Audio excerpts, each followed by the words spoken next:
আমার দৃষ্টিতে একটি স্বর্গীয় রাজ্য। যেমন সুন্দর ফল সিজনে বিভিন্ন রঙে ধরিত্রী রাঙিয়ে তোলে তার অপরূপ সৌন্দর্য দিয়ে। আবার সেরকমই ক্যানাডার উইন্টার আসে 6 মাসের জন্য।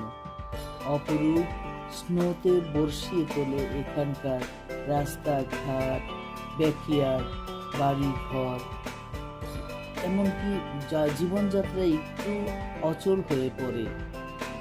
ঘর থেকে বের হতে গেলে স্নো পরিষ্কার করতে হয়, গাড়ির উপরে ধবধবে সাদা স্নো ক্লিন করে তারপরে ঘর থেকে সকলকে বের হতে হয়। বাট বাচ্চাদের যে আনন্দ, এই আনন্দে তারা মেতে ওঠে।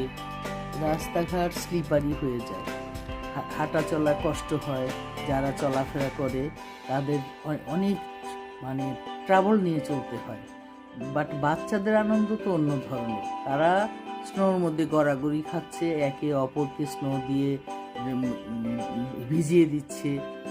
বাট এই সময় যেহেতু সিজনটা চেঞ্জ হয়ে আসে, 25শে ডিসেম্বরের আনন্দ এদের, মলগুলো সাজিয়ে তোলে রঙে রঙে রঙিন করে, আলোয় আলোয় ঘিরে দেখার মতো অপরূপ মলগুলো। ঘুরে ঘুরে দেখতে বেশ মজাই লাগে। একদিকে যেমন বাইরে কষ্ট, আরেকদিকে মলে ঝলমলে আলোয় আনন্দিত সবাই আমরা।